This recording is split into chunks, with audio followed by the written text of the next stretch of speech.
de tradition 2021. Bonjour, comment ça va? Bonjour Aïssetia, bonjour aux auditeurs. Alors, je vous souhaite une très très bonne année sans coronavirus, hein, parce qu'il nous fatigue ce virus. Alors Aïssa, la semaine dernière, nous avions abordé la lutte africaine traditionnelle en général, Ouais. et j'avais promis aux auditeurs de parler aujourd'hui de la lutte sénégalaise, hein.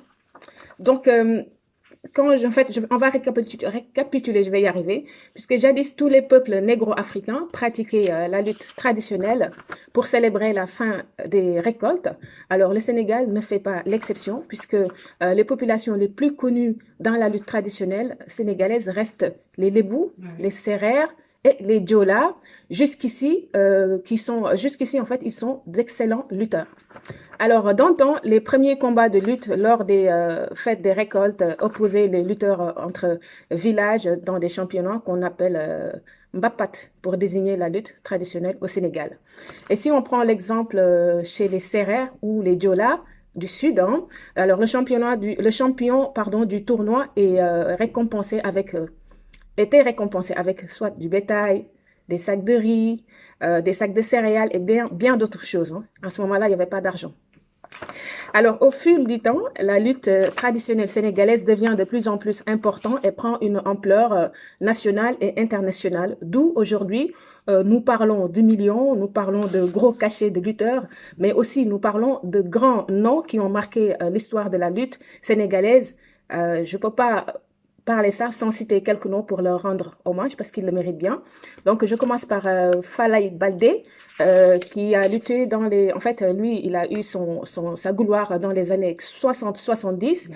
Après, nous avons Double Less. Bon, ma grand-mère, elle l'appelait Double Less. Ouais, et lui, c'était lors des années 70-80. Nous avons Yekini aussi, qui a été roi des arènes pendant une dizaine d'années, très connu, et moi j'adore Yekini, je l'adore. Ensuite il y a Tyson, Bombardier et j'en passe. Oui, oui. Voilà, il y en a pas mal. Voilà, il y en a Modulo et autres. Enfin, je ne peux pas tous les citer. Donc il est à noter que même si la lutte africaine est moderne, hein, cette évolution n'a pas réussi à effacer toutes les pratiques culturelles de la lutte traditionnelle, puisque les Africains ont gardé des richesses que nos ancêtres nous ont léguées. Et c'est cela, en fait, c'est ce qui fait la beauté de la lutte. Pour moi, je trouve que c'est ça qui fait l'exception et la beauté de la lutte traditionnelle africaine, même si elle est moderne. D'accord?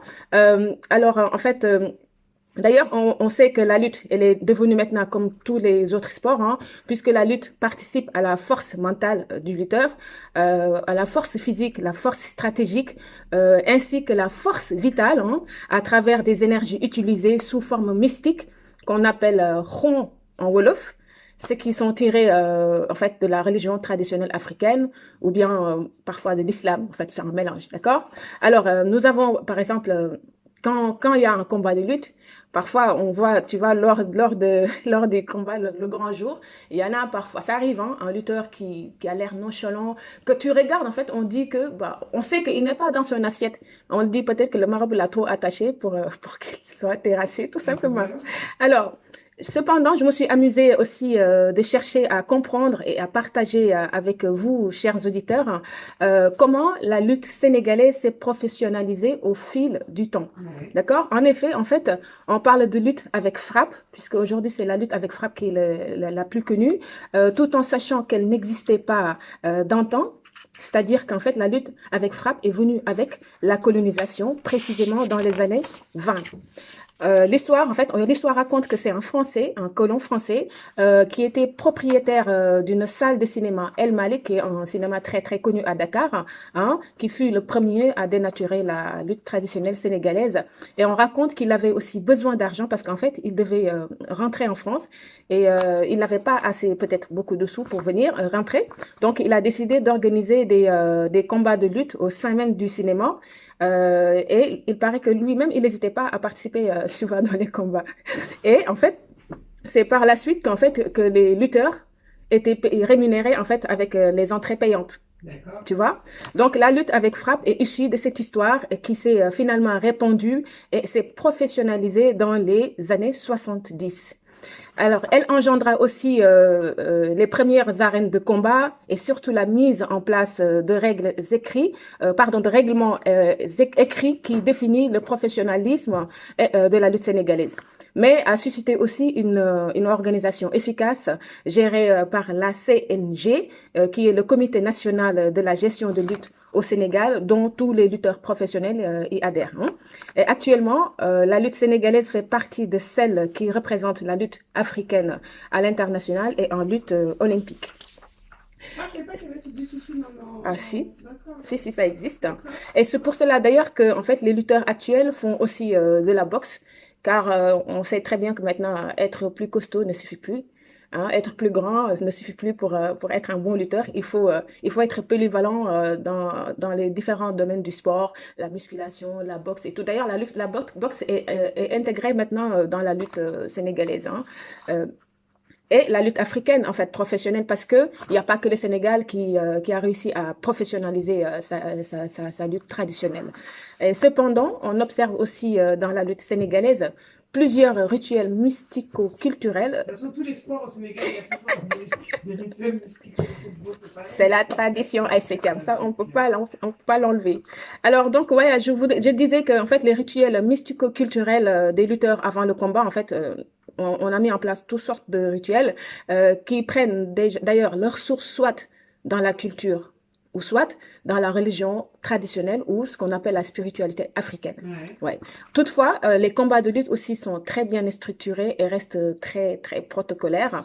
D'abord, le lutteur qui arbore hein, beaucoup de gris-gris hein, et qui sont censés aussi lui donner la victoire arrive dans l'arène accompagné par son marabout fétiche et son staff. Hein, qui est d'ailleurs la plupart en fait, des gens qui l'accompagnent, en général, c'est tous des jeunes lutteurs. Et en fait, ce seront des futurs lutteurs, tout simplement. Et en fait, mais aussi avec des chants, parce que quand ils rentrent, il y a des chants de bravoure, ouais, des chants, des rythmes de bravoure, en fait, pour galvaniser le futur champion. Et ensuite, suit le reste comme ce qu'on appelle le bac. Alors, le bac, en fait, on le faisait avant, c'est un art.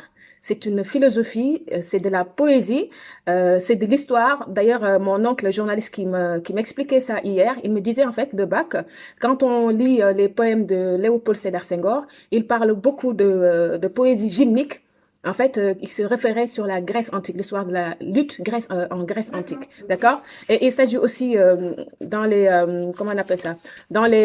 Parmi les rituels, en fait, il s'agit aussi de chanter dans le bac, je veux dire. Il s'agit de chanter les prouesses dans le but d'intimider l'adversaire ou célébrer parfois les ancêtres. C'est du griotisme.